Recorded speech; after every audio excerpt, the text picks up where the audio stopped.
लगता है, कॉन्फिडेंस भी जाता है बार बार फेलियर्स देखकर। लेकिन ये सोल्यूशन नहीं है। सोल्यूशन है टारगेटेड स्टडी, यानी कि स्मार्ट स्टडी। इसीलिए हम लेकर आ रहे हैं दोपहर 12 बजे से शाम 4 बजे तक टारगेट लेखपाल बैच, जिसका टारगेट है आने वाली लेखपाल की परीक्षा में आपको सफलता दिलाना। इस बैच की शुरुआत होगी दोपहर 12 बजे से जीएस के साथ। 1 बजे से आप पढ़ सकते हैं हिंदी, 2 बजे से ग्रामीण परिवेश और 3 बजे से मैथ्स। तो आज ही ज्वाइन करिए टारगेट लेखपाल batch, only on OL expert. Hello students, welcome to OL expert.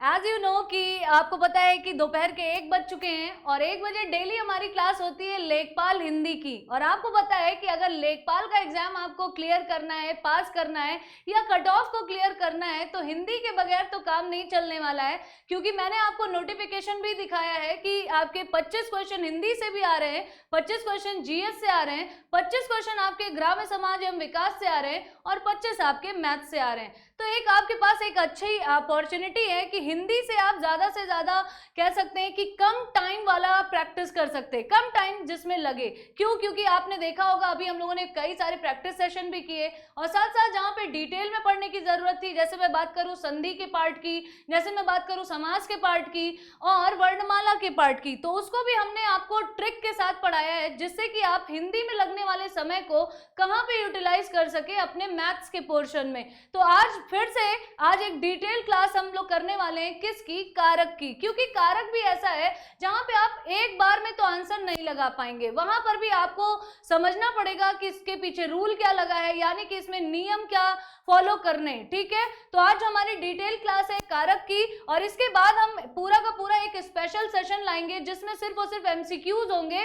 किससे संबंधित होंगे? वो सारे के सारे आपके कारक से ही संबंधित हैं। तो आज है आपकी छोटी होली। छोटी होली को क्या होता है? होलिका दहन होता है। तो मुझे पता है कि आप सभी लोग काफी बिजी होंगे, लेकिन बहुत सारे बच्चे ऐसे हैं जो कि बहुत ज्यादा डेडिकेटेड हैं। और सिंपल सी बात भी है कि अगर फॉर्म भर रखा है तो पहले प्रायोरिटी किसको देनी है कि फॉर्म जो फिल किया है उसके टारगेट को अचीव करना। और इसीलिए हमारे बैच का नाम भी है टारगेट लेखपाल। तो भले ही त्योहार क्या है, त्योहार तो आते रहेंगे जाते रहेंगे, और जब आपकी नौकरी लग जाएगी ना तो हर एक दिन त्योहार है। तो चाहे होली हो चाहे दिवाली हो, सब आप मनाइएगा त्योहार के बाद ही। तो सबसे पहले तो कहेंगे कि happy Holi to you all. अब बात करते हैं हमारे अलग अलग सोशल मीडिया प्लेटफॉर्म्स की। आप हमारी क्लासेस हमारे, अगर मैं बात करूं, वेबसाइट पे भी देख सकते हैं, हमारे ऐप पर भी देख सकते हैं। तो ऐप आज ही डाउनलोड कर लीजिए गूगल प्ले स्टोर से और वेबसाइट का नाम जरूर नोट कर लीजिए, क्या है? www.olexpert.org.in। तो आज ही विजिट करिए, आपके लिए बहुत सारे मॉक टेस्ट सीरीज वगैरह भी अवेलेबल हैं। तो यहाँ पे जो मोटिवेशनल थॉट की बात करते हैं सबसे पहले, क्यों? क्योंकि अगर मैं मोटिवेशनल थॉट की बात करूं तो ये ज्यादा समय तक नहीं चलता, इसीलिए टेम्परेरी चीज होती है जो हमेशा आपको ऑन द रेगुलर बेसिस जरूरी है कि आप एक ना एक कोई ना कोई मोटिवेशनल थॉट से गुजरें। तो आज का हमारा थॉट क्या है कि जब रास्तों पर चलते चलते मंजिल का ख्याल ना आए तो समझ लीजिए कि आप सही रास्ते पर हैं। तो आप, कई सारे बच्चे कहते हैं कि मैम मेरे इतने परसेंटाइल है, मैम मेरे इतने परसेंटाइल है, अगर इतने आए होते तो ज्यादा अच्छा होता। उनके लिए ये है कि अगर आप अपनी तैयारी करते करते भूल जाएं कि आपने कितना पढ़ा, कितनी देर पढ़ा, कितनी क्लासेस कर डाली, तो समझ जाइए कि आप लेखपाल पास करने वाले हैं। ठीक है, तो ये तो रही बात मोटिवेशन की। अब हम बात करेंगे आपके नोटिफिकेशन की। नोटिफिकेशन यानी कि जो UPSSC ने दिया है कि आपको क्या क्या पढ़ना है। तो अगर मैं बात करूं, हम लोग समास कवर कर चुके हैं, पर्यायवाची विलोम कवर कर चुके हैं, संधियां पढ़ चुके हैं, वाक्यांश के लिए एक शब्द पढ़ चुके हैं, वर्तनी और त्रुटि पढ़ चुके हैं, मुहावरे एवं लोकोक्ति भी पढ़ चुके हैं आपका, है ना। अब जो हमारा मेजर पोर्शन बचता है जहां पे हमें डिटेल में पढ़ने की जरूरत है वो है कारक। तो आज हम कारक को भी यहाँ पे समाप्त करेंगे और उसके बाद MCQ की क्लास भी आपकी होगी। तो कारक के बारे में वैसे जब मैंने प्रैक्टिस सेट आपको कराए थे तो वहां पे कारक के बारे में कई बार मैंने आपको बताया हुआ है, ऑलरेडी बताया हुआ है, लेकिन आज हम डिटेल में जानेंगे, यानी कि लाइन बाय लाइन या फिर स्टेप बाय स्टेप चलेंगे। ठीक है, तो कारक होता क्या है? कारक शब्द का अर्थ होता है क्रिया को करने वाला, यानी कि जो काम करे। ठीक है, क्यों? क्योंकि अगर कारक बेसिकली होते क्या, चिन्ह होते, अगर इन चिन्हों का प्रयोग ना किया जाए तो किसी भी वाक्य के अर्थ को समझना हमारे लिए काफी मुश्किल होगा, बहुत मुश्किल होगा, और हो सकता है कि हर बार हम गलत भी हो जाएं। जैसे ये एक एग्जाम्पल देखिएगा, मैंने लिखा है यहाँ पे कि राम, मैंने क्या लिखा, राम रावण तीर मारा, मैंने क्या लिखा, राम रावण तीर मारा। अब इससे क्या समझ में आ रहा है कि किसने मारा, किसको मारा, किससे मारा, कुछ समझ में नहीं आ रहा है। लेकिन अगर इसी में बीच में हम परसर्ग जोड़ दें, जिन्हें हम कारक चिन्ह बोलते हैं, जो वाक्यों के शब्दों को जोड़कर एक सार्थक अर्थ देते हैं, वो कहलाते हैं कारक। जैसे कि यहाँ पे देखिएगा, अगर मैंने यहाँ पे राम और रावण के बीच में क्या लिख दिया, ने, क्या लिख दिया, ने, राम ने रावण को, अब रावण और को, तीर के बीच में मैंने लिख दिया को, रावण को तीर मारा, और तीर के बीच में मैंने लिख दिया से, क्या लिख दिया, से। अब देखिए, अब इसी वाक्य को पढ़कर देखिए तो ज्यादा क्लियर हो जाएगा। क्या लिखा हुआ है कि राम ने रावण को तीर से मारा, क्लियर हो रहा है, किसने मारा, राम ने मारा, किसको मारा, रावण को मारा, किससे मारा, तीर से मारा। यानी कि इन चिन्हों के प्रयोग को हम बिल्कुल कहें कि एकदम आसान तरीके से नहीं ले सकते कि इनकी कोई वैल्यू नहीं है, इनकी बहुत वैल्यू है। तभी आपको समझ में आ रहा है कि किसने क्या काम किया, किस पर क्रिया हुई, किसने क्रिया की, कैसे क्रिया की, ठीक है। तो यही जो चिन्ह होते हैं ये आपके कारक कहलाते हैं। लेकिन यहाँ पे तो आपने 3 ही चिन्ह देखे, लेकिन होते कितने हैं, 8, और इन्हीं को कहते हैं कारक के प्रकार। तो चलिए एक एक करके हम प्रकार पहले एक साथ देख लेते हैं कि कौन कौन से हैं।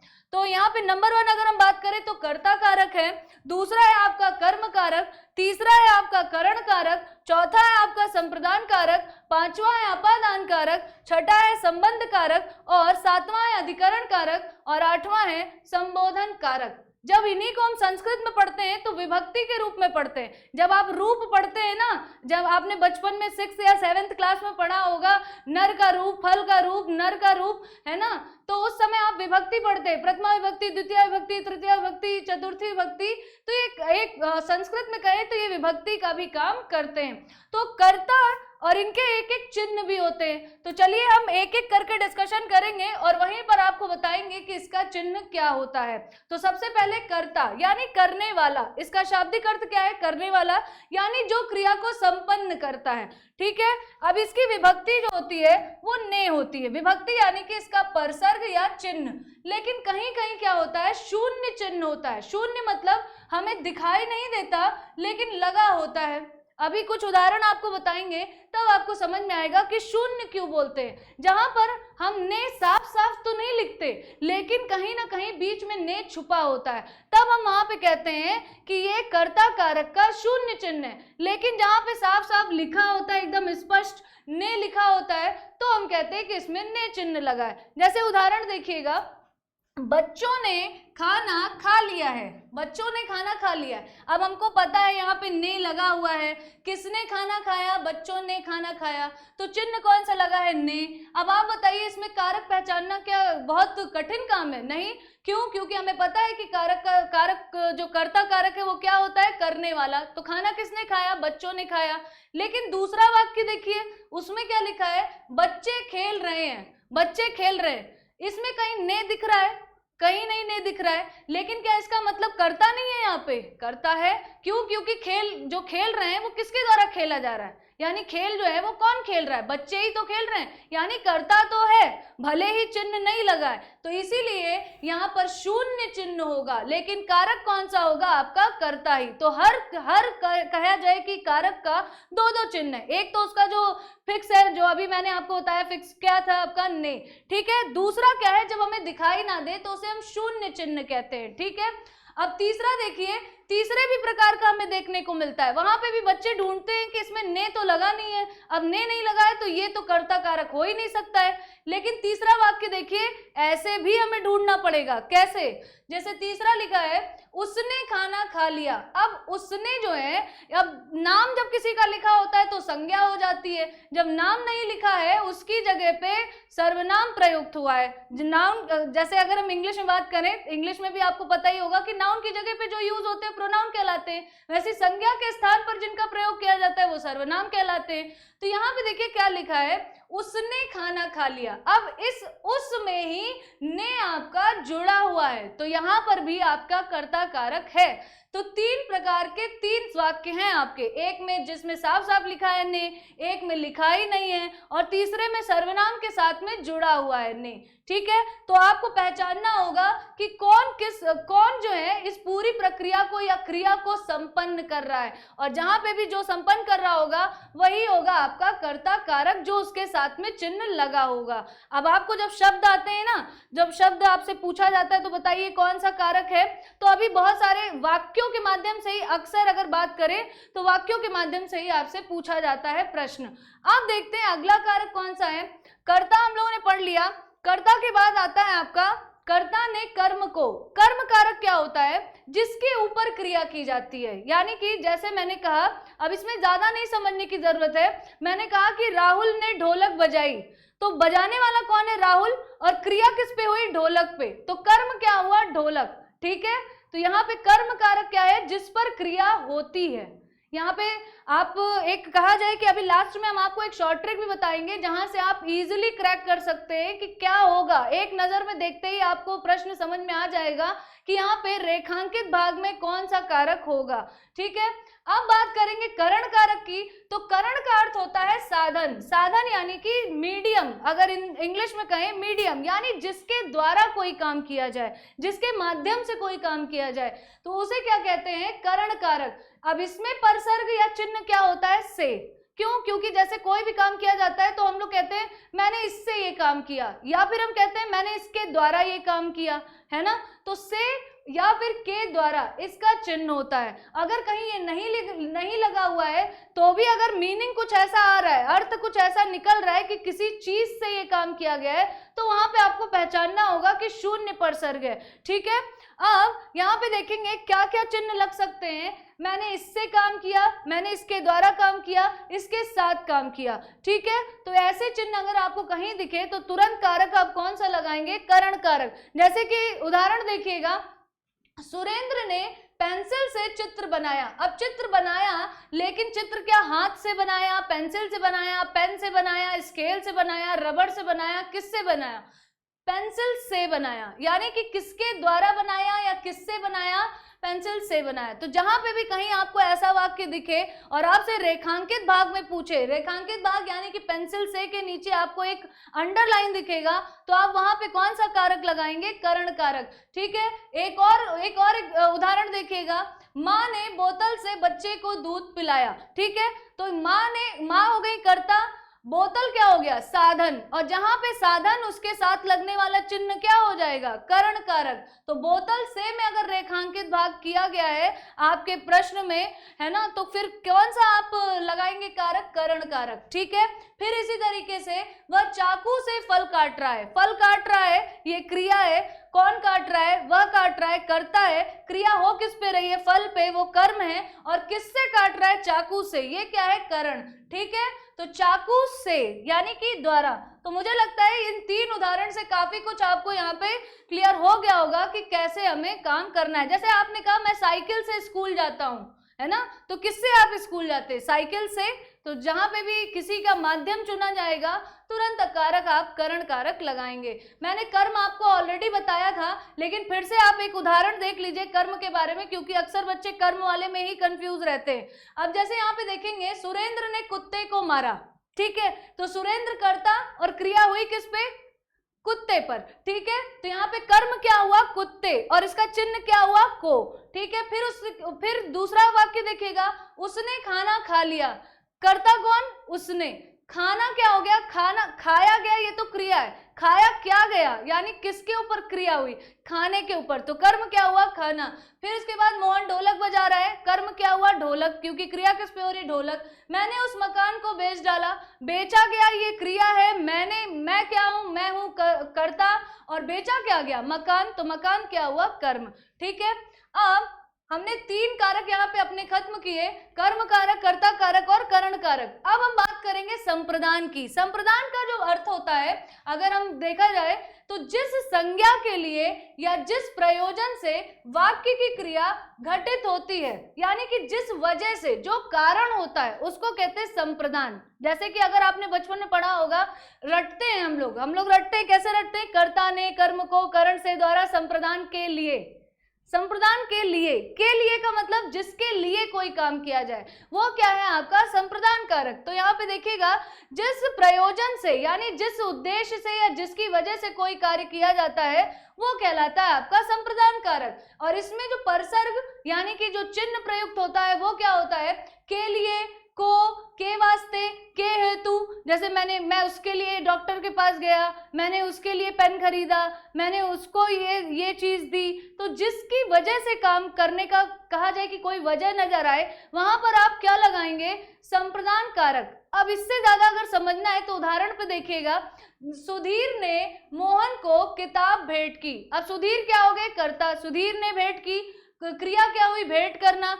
क्या दिया? किताब। गई क्या? गई तो किताब, ये कर्म कारक हो गया। लेकिन किसकी वजह से ये पूरा काम करना पड़ा? मोहन। तो मोहन को यहाँ पर क्या हो गया? आपका संप्रदान। ठीक है। फिर उसके बाद आमिर नमाज हेतु मस्जिद गया। वो मस्जिद गया, कौन गया? आमिर। करता है, किस लिए गया था? नमाज हेतु।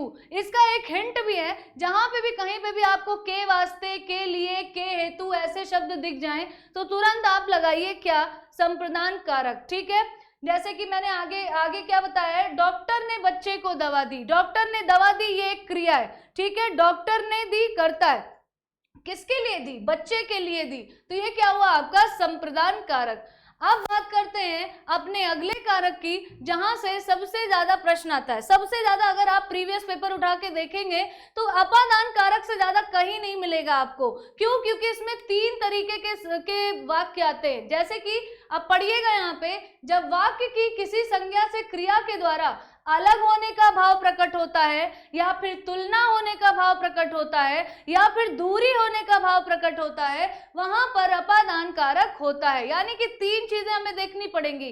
कोई चीज किसी चीज से अलग हो रही हो, कोई चीज किसी चीज से दूर हो रही हो, या फिर कंपैरिजन यानी कि तुलना की जा रही हो, वहां पर अपादान कारक होता है। जैसे उदाहरण देखिएगा, पत्ते पेड़ से गिर रहे हैं। तो यहाँ पे क्या हो रहा है? पत्ते जो है वो पेड़ से अलग हो रहे हैं कि नहीं? और जहां अलग होंगे वहां तुरंत आपको कुछ भी नहीं सोचना है, अपादान कारक लगाना है। और अब यहाँ पे जो परसर्ग कहा जाए वो अलग अलग हो सकते हैं। अब यहाँ पे आपको भाव देखना पड़ेगा, चिन्ह से ज्यादा काम नहीं चलने वाला है। यहाँ पे भाव देखना पड़ेगा कि क्या हो रहा है, कंपैरिजन हो रहा है यानी तुलना हो रही है, दूरी है, या किसी चीज से अलग हो रहे हैं। ठीक है। पत्ते पेड़ से गिर रहे हैं। दूसरा, बच्चा घर से स्कूल के लिए निकला। तो बच्चा घर से स्कूल के लिए निकला यानी घर से दूर हुआ। ठीक है। फिर उसके बाद मैं अविनाश से तेज दौड़ता हूं। मैं अविनाश से तेज दौड़ता हूं यानी क्या हो रही है? तुलना। वो कह रहा है कि मैं इससे तेज दौड़ता हूं, मैं सबसे तेज दौड़ता हूं। तो यहाँ पे क्या होगा आपका? अपादान कारक। या फिर मैं उससे तेज दौड़ता हूं। ये सारी चीजें जहां पे भी आपको दिखे, जैसे कि कहा जाए कि मैं पाप से घृणा करता हूं, मैं पाप से घृणा करता हूं यानी कि मैं दूरी रखता हूं, मुझे बहुत बिल्कुल पसंद नहीं है। तो ये भी आपका अपादान कारक है। ठीक है। अब जैसे कि गंगा जो है वो हिमालय से निकलती है। गंगा हिमालय से निकलती है यानी कि गंगा हिमालय से अलग हो रही है। ठीक है। तो ये क्या हो जाएगा आपका? अपादान कारक। ये आए हुए उदाहरण है, मैं बता दूं आपको। अब यहाँ पे देखेंगे संबंध कारक, ये हमारा छठा कारक है। संबंध का नाम जैसा है वैसे ही इसका काम भी है, यानी कि ये संबंध ही बताता है। ठीक है। और संबंध बताने के लिए क्या हम प्रयोग करते हैं? का, की, के, यानी ये इसका वो है, ये इसकी वो है, ये इसके वो है। ठीक है। तो यहाँ पे चलिए देखते हैं, जहां संज्ञा या सर्वनाम से किसी अन्य संज्ञा का संबंध दिखाया जाए, यानी संज्ञा या सर्वनाम को किसी और से जोड़ के बताया जाए कि ये एक चीज किसकी है या फिर ये किसका है, तो वहां पर क्या होता है? आपका संबंध कारक होता है। और इसके बताने वाले जो चिन्ह होते हैं, या कहें कि हमें जो ध्यान रखना है वो क्या है? का, की, के, रा, री, रे। अब आप सोच रहे होंगे का, की, के तो समझ में आया, ये रा, री, रे नहीं समझ में आया। क्यों? अब देखिए, संबंध केवल का, की, के से नहीं समझ में आता है। लोग ये भी कहते हैं ये मेरा है, ये मेरी है, ये मेरे हैं, तो वहां पे रा, री, रे भी आ जाता है। ये भी संबंध बताता है कि ये जो कहा जाए कि ये एक जो पर्टिकुलर चीज है ये किसकी है ये पता चल जाता है, मेरा, मेरी, मेरे से भी। तो 6 चिन्ह आपको याद रखने हैं, का, की, के, रा, री, रे, ठीक है। जैसे उदाहरण देखिए, यह मेरा घर है, तो मेरा मतलब संबंध बताया जा रहा है घर से, किसका, उस व्यक्ति का जो बोल रहा है, क्या बोल रहा है कि यह मेरा घर है, तो हमें पता चल जा रहा है कि घर किसका है, ठीक है। फिर दूसरा देखिएगा, यह सामान्य ज्ञान की पुस्तक किसकी है, ज्ञान की पुस्तक किसकी है, यहाँ पे अब ज्ञान की जो पुस्तक है ये भी एक संबंध बता रही है और किसकी है ये भी एक संबंध बता रहा है। पुस्तक का संबंध किससे है, सामान्य ज्ञान से, यानी पुस्तक किस चीज की है, सामान्य ज्ञान की है। और किसकी है ये यहाँ पे प्रश्न पूछा जा रहा है, वो बात अलग है, लेकिन फिर भी संबंध ही पूछा जा रहा है, तो क्या है, संबंध कारक। फिर उसके बाद यह मोबाइल उसका है, का, फिर से हमें का दिख गया। फिर उसके बाद यह वह उमेश का घर है, किसका घर है, उमेश का घर है। तो यहाँ पर मुझे नहीं लगता है कि आपको ज्यादा परेशानी होगी, लेकिन जब हमारे सामने ऑप्शंस आते हैं, जब एग्जाम हॉल में हम बैठे होते हैं तो ऑप्शंस कुछ इस तरीके से बने होते हैं कि कंफ्यूजन क्रिएट होना बिल्कुल डेफिनेट हो जाता है। तो वहां पर आपको जितने ज्यादा एग्जाम्पल्स करेंगे, जितने ज्यादा एमसीक्यू करेंगे, उतना ज्यादा फायदा होने वाला है, ठीक है। अब यहाँ पे देखेंगे, इसीलिए एक अलग से क्लास लेंगे जो सिर्फ और सिर्फ एमसीक्यू की होगी। अब देखते हैं अधिकरण कारक क्या होता है। अधिकरण के बारे में जब हम चिन्ह में पढ़ते हैं तो हम अक्सर पढ़ते हैं में पर, क्या पढ़ते हैं, अधिकरण में पर। लेकिन एक और चीज होती है जो ज्यादा लोग नहीं जानते, और जब प्रश्न आ जाता है तो वो हमेशा ऐसा ही होता है, ऑलमोस्ट ऐसा ही होता है कि गलत लगा के ही आ जाते हैं। वो तीसरी चीज क्या होती है, चलिए आज जानेंगे आप। यहाँ पे देखते हैं, क्रिया जिस स्थान पर या जिस समय पर घटित होती है वह स्थान या समय संबंधी आधार जो होता है वो अधिकरण कहलाता है। बच्चे क्या देखते हैं, में पर, उन्होंने कहा कि ये चीज दिल्ली में है, ये चीज मेज पर रखी है, ये चीज घर पर है, तो अब तो वो अधिकरण कारक लगाते हैं। लेकिन अगर कोई कह दे कि मैं कल दिल्ली जाऊंगा, मैं कल कलकत्ता जाऊंगा, या फिर मैं परसों आऊंगा, तब उनको नहीं समझ में आता कि यहाँ पे कौन सा कारक होगा। तब आपको ये पता होना चाहिए कि जहाँ पे समय के बारे में बोला जाए या किसी कहा जाए कि एक स्थान के बारे में बोला जाए तो भी आपका अधिकरण कारक ही होता है। जैसे कि एग्जाम्पल देखिएगा, मैं रात को आऊंगा, अब यहाँ पे समय बताया जा रहा है, ना तो यहाँ पे में यूज हुआ है, ना ही यहाँ पे पर का प्रयोग किया गया है, तो क्या में और पर नहीं लगा है तो अधिकरण कारक नहीं है? क्यों? क्योंकि यहाँ पर समय बताया गया कि मैं रात को आऊंगा। दूसरा क्या है, पुस्तक मेज पर रख दो, तो यहाँ पे तो हमें साफ साफ दिख रहा है कि पर लिखा हुआ है, तो अधिकरण कारक है। अन्य पहचान क्या है, जैसे अगर कहा जाए ये चीज किसी चीज के ऊपर रखी है तो भी आपका अधिकरण कारक होता है। तब आप ये मत सोचिएगा कि पर तो लिखा नहीं है, यहाँ पे तो के ऊपर लिखा है, तो नहीं हो सकता। बिल्कुल हो सकता है, क्योंकि स्थान भी बताया जा रहा है, तो समय और स्थान भी जहां बताया जाए वहां पर भी आपका अधिकरण कारक ही होता है। तो यहाँ पे हमारी खत्म होती है सप्तमी विभक्ति तक, या फिर कहें कि जो सातवां कारक था, आखिरी कारक जो है वो संबोधन के लिए होता है। और यहाँ से प्रश्न काफी कम ही आते हैं, क्योंकि बच्चे तुरंत पहचान जाते हैं और एग्जामिनर नहीं चाहता है कि आप तुरंत पहचाने, ठीक है। यहाँ से प्रश्न कम ही आता है, लेकिन जानना जरूरी है। देखेंगे, जब किसी संज्ञा को संबोधित किया जाए या ध्यान आकर्षित किया जाए तो वहां पे संबोधन कारक होता है। जैसे कि पहचान, हे, ओ, अरे, या जैसे आपने इंग्लिश में पढ़ा होगा एक्सक्लेमेटरी साइन, जिसे हम हिंदी में क्या कहते हैं, विस्मयादि बोधक चिन्ह। विस्मयादि यानी कि खुशी है, गम है, या फिर कोई चीज आश्चर्यजनक चीज हो गई, तो वहां पे हम क्या लगाते हैं, विस्मयादि बोधक। तो जैसे आपको किसी ने बहुत दूर से बुलाया या फिर बहुत आश्चर्यचकित होकर कोई बात कही, अरे अरे भाई झूठ मत बोलो, ठीक है, तो अरे के बाद क्या लगा है, विस्मयादि बोधक चिन्ह। तो सबसे बड़ी पहचान तो यही है आपकी संबोधन कारक की कि विस्मयादि बोधक चिन्ह जरूर लगा होता है। जैसे दूसरा एग्जाम्पल देखो, क्या लिखा हुआ है, हे भगवान बचा लो, हे भगवान बचा लो, तो हे के बाद क्या लगा हुआ है, विस्मयादि बोधक चिन्ह, ठीक है। तो कई तरीके से प्रश्न पूछे जाएंगे, एकदम सिंपल सा प्रश्न नहीं आपसे पूछा जाएगा कि बताओ इसमें क्या है। तो वो प्रश्न के तरीके क्या होंगे या प्रश्न के प्रकार क्या होंगे, ये हम जानेंगे अपनी एमसीक्यू की क्लास में। तो एमसीक्यू की क्लास करना बिल्कुल मत भूलिए, और अगर पीडीएफ पाना चाहते हैं या पीडीएफ को डाउनलोड करना चाहते हैं तो आज ही ज्वाइन करिए हमारा टेलीग्राम चैनल भी, जिसका नाम है OL expert for all competitive exams. तो आई थिंक आज की क्लास में आपको कारक से काफी कुछ सीखने को मिला होगा और एक बार में या कहीं कि बस ऑप्शंस देखते ही आप टिक करके आएंगे, ऐसी मेरी पूरी उम्मीद है। तो मिलेंगे नेक्स्ट सेशन में, तब तक के लिए पढ़ते रहिए, मेहनत करते रहिए, keep learning, keep earning, because learning is earning. So bye bye and take care.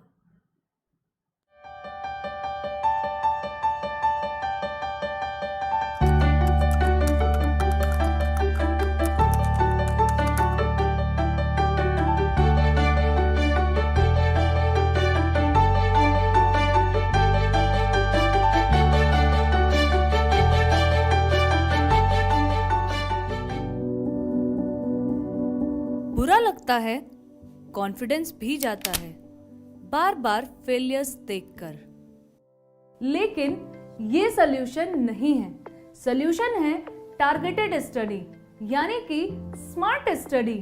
इसीलिए हम लेकर आ रहे हैं दोपहर 12 बजे से शाम 4 बजे तक टारगेट लेखपाल बैच, जिसका टारगेट है आने वाली लेखपाल की परीक्षा में आपको सफलता दिलाना। इस बैच की शुरुआत होगी दोपहर 12 बजे से जीएस के साथ, 1 बजे से आप पढ़ सकते हैं हिंदी, 2 बजे से ग्रामीण परिवेश और 3 बजे से मैथ्स। तो आज ही ज्वाइन करिए टारगेट लेखपाल batch, only on OL expert.